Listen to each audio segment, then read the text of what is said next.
Hello everyone, it is I, Mark Major. Let's get a lower third up there. That's right, real big toy collector, studio owner, here hunkered down in Southeast Portland. Behind me is the room known as the Action Figuratorium. It's where I keep all my action figures. I'm kind of like the curator of it. Anyways, I'm of course, real big toy collector, but I'm also a sales and marketing guy, and if you've been following the channel, you would know that I go out of my way to try and cover each and every action figure Kickstarter or, adjacent toy crowdfund.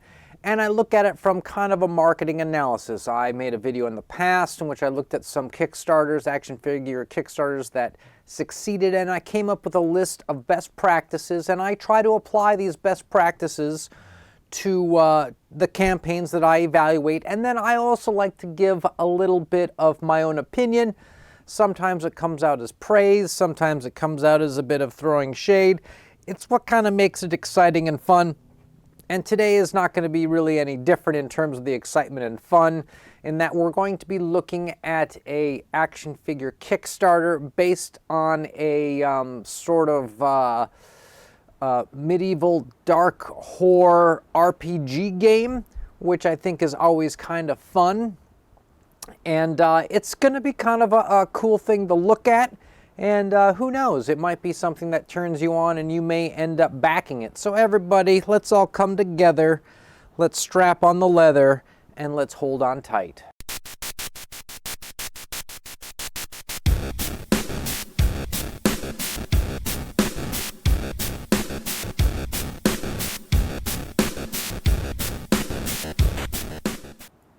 So this Kickstarter is called Mörk Borg action figure with zine by Stockholm Cartel. Let's cut over, shall we?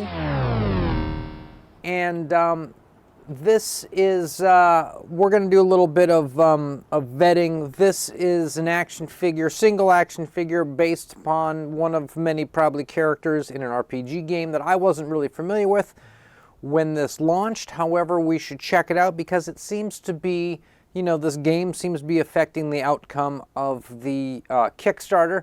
So Stockholm Cartel, let's switch over there. This is a indie company that makes RPG games. They have a game called Cyborg. They have a game called Death in Space. They have a game called Mörk Borg. They have the unseen vaults of the optic experiment, through the gate, that kind of stuff. Okay, so let's check out Mörk Borg. That would be this game right here. It's an RPG game. And you can see that it has won 8 Ennies, which are some type of, I'm not familiar with them, being perfectly honest, some type of awards that they give to probably tabletop games, board games, RPG games, I'm guessing that kind of thing. I'm pretty sure that it probably means something in this industry. Again, I'm not familiar with it, but I find that honesty is the best way to go. As I've stressed in the past, I'm not the smartest guy in the room. I'm the dumbest guy in the room, and it's the job of who's ever crowdfund to try to get me, the dumbest guy in the room, on board with whatever it is they've got going on. And so this sort of stuff, I don't know what it is, but I can definitely understand it. As you scroll through here, you look at the game, and you see that Mörk Borg is a pitch-black apocalyptic fantasy RPG about lost souls and fools seeking redemption, forgiveness, or the last remaining riches in a bleak and dying world. Actually sounds kind of cool. Who are you in this game? You are the tomb robber with silver glittering between cracked fingernails, the mystic who would bend the world's heart away from its inevitable end. Comfort, power-draining necromancers, skulking skeletal warriors, and backstabbing wickheads wander the valley of the unfortunate undead, the catacombs beneath the Bergen crypt, or the bedeviled Sarkash forest. So you're some kind of like apocalyptic landscape. It's the last sort of people on Earth, and in kind of a medieval, weapons, flails, axes, spears, swords, you're sort of fighting undead, or maybe you are the undead. I'm not sure, haven't played the game, but I just kind of scrolled through to check it out, looked at some of the character sheets. looked at some of the modules and things like that, just so that I get a kind of a clear view of what the action figure is. Okay, now the actual company that is going to be bringing us the toy is called Severed Toys. This is their website, severedtoys.com. And here they are posting about the figure. So let's go over to Kickstarter now and just take a look at the crowdfund itself. They're looking for $50,000. They have already hit it at the time of this recording. This thing has only been live about 6 or 7 hours. When I first got the email this morning, there was one backer, $55. It has gone up to here. It has officially funded. Now it's just a matter of how many unlocks they can get. Let's take a look and see what they're actually selling. Skip that free mace for the first people to back within 48 hours. Let's get to the meat and potatoes. It's this figure, okay? It's called a Dread Risen, and it's a skeleton guy with kind of a Baphomet goat's head, satanic goat's head on it. Comes with 3 accessories, a sword, a flail, and a shield. Also comes with a zine. The zine is of a size and stature that it actually fits into the packaging, into the card and bubble pack. The figure is itself somewhere between 6 and 7 inches, about 6.5-ish or so in there. And here you can see its articulation, how it's put together. Here's some sort of a 3D print. I don't know if this is actually some kind of a turntable that they have spinning it, or if somebody just moved it and they did stop motion. But this is the figure, and of course, anyone who is just doing one figure knows that to get the most out of the mold, you come out with different variants. This is something that all these indie comics in the 90s did, all these like Brian Pulido's Lady Death, and you know, these type of figures where they would make one character action figure, but then they would have a glow-in-the-dark version, and then they would have, you know, a Vampirella where she's like red bikini, and then the same one but blue bikini, you know, that kind of thing, or a transparent one. It's the way it's not best practice, it's not ideal. It's a great way to get a lot of product, a lot of variants out of a single mold, and they're doing the same thing here, so you can get just the plain stock one, or you can get one that's blood splattered, which I assume that there's a guy with a can of paint and a brush, and he just sits there all day and flicks paint out. That's what I would do. I would be that guy. I think that would be a great job. Of course, there's a glow-in-the-dark one. Why not? And Cursed. It's just the same thing in black. And here's the zine. And of course, each zine comes with a different cover variant based upon the variant of the Dread Risen you buy. So if you get the glow-in-the-dark Dread Risen, it has a glow-in-the-dark zine that comes with it on the cover. All right, there's what the packaging looks like. You can see it looks like a lot of other things. Looks kind of a little bit like the sort of stock Mythic Legions packaging that they have done in the past like 10 years or so. There's an embroidered patch. It's about 15 inches tall that you could get to put on your back of your jean jacket for when you're going out to heavy metal shows. Let people know that you're a defender of metal. That kind of thing. Okay, now we're going to get to a little section that is the carrot and the stick. The carrot and the stick is where they entice you to buy more than one figure, and usually the best way to do that is to give you some kind of a price discount, or to add something in that makes you go, okay, I'm going to get 2 because now I get this other thing with it. It makes it more appealing. So what they've done for their carrot and stick is if you buy 2 figures, they throw in an extra set of the 3 accessories, the sword, the shield, and the flail. If you get 3 figures, they throw in 2 sets of extra accessories. If you get 4 figures, they throw in 3 sets of accessories, okay? They've got some stretch goals here that they're probably going to hit this one probably in a few hours. By the time this video posts, I'm sure they'll have this one unlocked. Basically, it's a foil cover upgrade for the zine. You scroll down, you see that the future unlocks are just different sort of accessory weapons, pole arms, axes, two-handed swords. You know, there's like crossbows, there's creepy ravens, things like that. Okay, so I think we get the idea of what the figure is. Let's take a look at what they're charging for it. And we can also kind of see how many people have so far signed up for what. If you just want the massive patch, if you were like, look, I support what you guys are doing, I love the game, I want to support the game and the guys who make the game, I think the game is cool, but I don't want to spend all this money, I'm just going to blow 25 bucks and get a patch, you can do that. They're perfectly cool with you doing that, and I think that's a great idea. Okay, then, one figure, $55, people. 55 bucks for a skeleton with a Baphomet head. If you want two, $110, so no price discount, but you do get the other set of accessories. What would you do with the other set of accessories? I'm confused already. Remember, dumbest guy in the room? It turns out it's me. I don't understand that.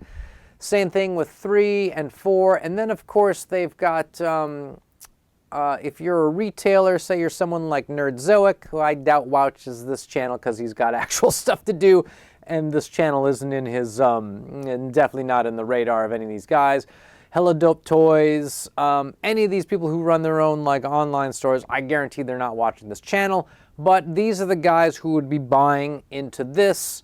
If you want to buy, say, 10 figures, they've got a discount. If you want to buy 20 figures, they've got a discount. If you want to back for 30 figures, they've got a discount. All right, now we need to bring something up real quick. It is this.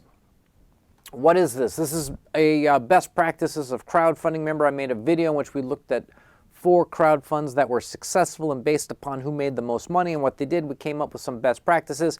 These are the three main ones. There are several others. You can find them in that video, but here's the 3 main ones that I go off of. First of all, 3-tier pricing. Something cheap, something deluxe, something luxury. Second thing is the more variety of figures for sale, the higher the number of sales you will have, despite the fact that that now means more overhead. Now means you have to raise more money. Now means you need more molds. Now means you have more people working on sculpting, doing deco, doing the packaging, all that kind of stuff. However, you will get a bigger take. If you're here to make money, that's how you make money. You offer more things. And the last thing is make sure you have essentially all of your marketing on your Kickstarter page. People are not going to go hunting or looking around as I did to try and find out more about this game. And I don't actually know anything about the Dread Risen figure itself in the game. I don't know, is this the stock guy that you fight endless armies of? Is this the final boss? I don't know. So, based upon these 3 things, I'm going to say that the marketing is lacking a little bit in that regards. As I just mentioned, I don't really, as a guy who just showed up to Kickstarter and would love to give money for an action figure, I don't really know about the Dread Risen. I don't really know much about the game. I guess the joke's on me. Wide selection. They've only got the 4 variants of the one figure. Not bad. Wouldn't give it an A+.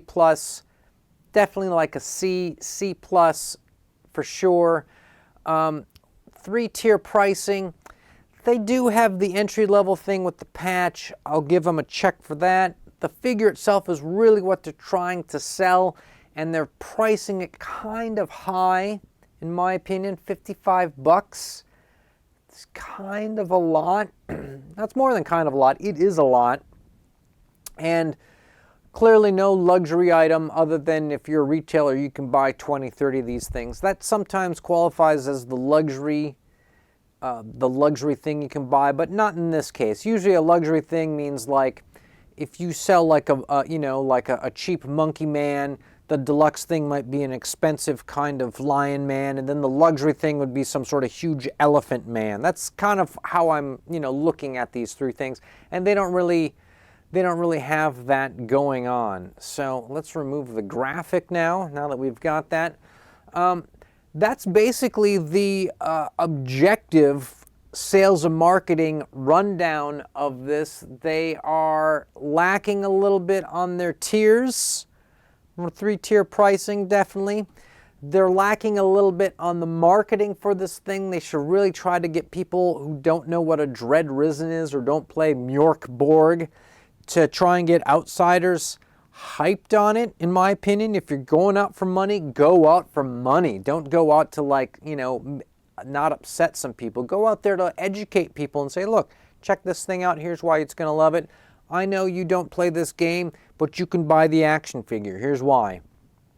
And then the variety, the 4 guys in different colors, okay, but not great. All right, so let's now just have Mark weigh in on his personal opinion on the figure itself and how it relates to this campaign, right?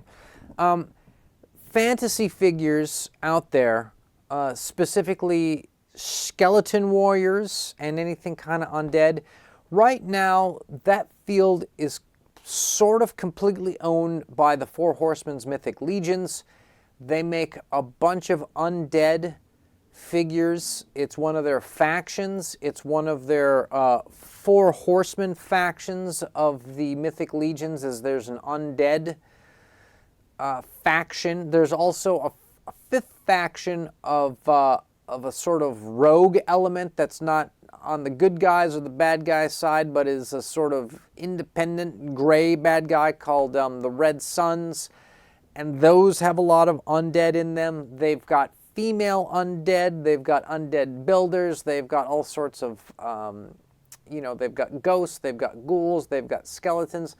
This is a single skeleton with a weird head. To me, it seems like if you were an action figure collector, as I am, and you're looking for cool fantasy figures, as I am, it seems to me that you could just get, for less than $55, you could get a 6-inch action figure. I know Boss Fight Studio has their epic hacks. I know Mythic Legions has a bunch of their guys, and they come in around $35 when they do their pre-order sales. And if you just wanted some weird Baphomet head, it seems like that's the kind of thing that you could get for $15 off of eBay by an individual sculptor who does their own sort of 3D printing and just sort of makes them to order. It seems like $55 is a lot to pay for a skeleton with a weird head.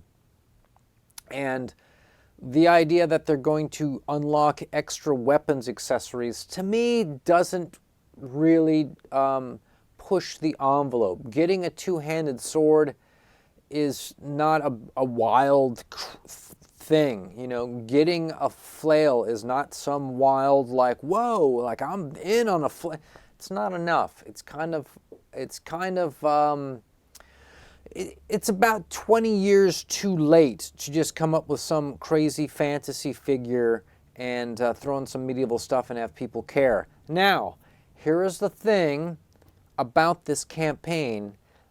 It doesn't seem to have anything to do, and you know, this is the kind of thing I should probably open with, but it doesn't seem to have anything to do with action figure collectors. It seems to have everything to do with people who play this RPG game, and now they want to get some swag based on the game, because $55 is pretty effing high for an action figure of this type, right? So the people who are buying this are fans of the game. They're not action figure collectors. Maybe a couple guys in there might have some Mythic Legions, and this is going to like play nice with them. Let's take a look and see who has bought what so far. This won't show me what people have bought for add-ons, but it will show me who has bought into the initial rewards.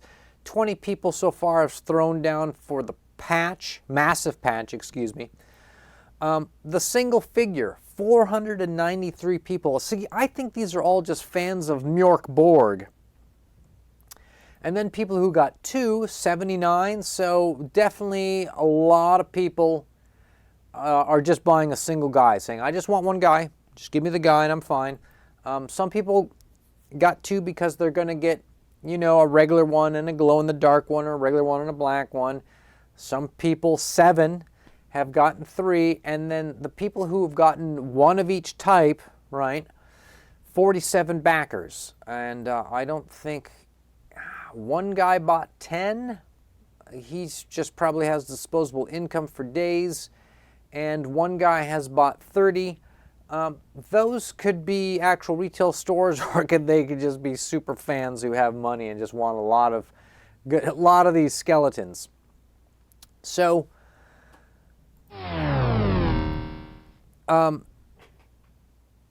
this is my, there we go. I was trying to cut over. This has sort of been my take on the Dread Risen action figure. It seems to be specifically swag for fans of the RPG game. It doesn't seem to be specifically for action figure collectors or fanatics or people who collect fantasy figures like myself. However, I get the feeling that if these things were 30 bucks, okay, and you know, you can cry in the comments about how much molds cost and things like that, but I get the feeling if they're 30 bucks, they might be able to pick up some more people in the bus who would just like to have an interesting, weird, cool, undead action figure hanging out on their desk with kind of a creepy Baphomet head. That's my take on it, is that if you actually got this thing within reason of what people pay now for like Marvel Legends and that level of quality, I think they would get a few more backers. However, they'd be making a lot less money per figure. In fact, they could be losing money if they did that, even though they'd have more people on board. I don't know. But that's it for this episode of the Action Figuratorium. What do you guys think? How high do you think this is going to go? I don't even have a prediction. I was actually pretty shocked that it funded this quick. I don't know. I'm going to say, based upon what I'm seeing, I'm going to say it's going to go over $100,000. I don't think it's going to go $200,000, but I don't know how many people play this game. Who knows?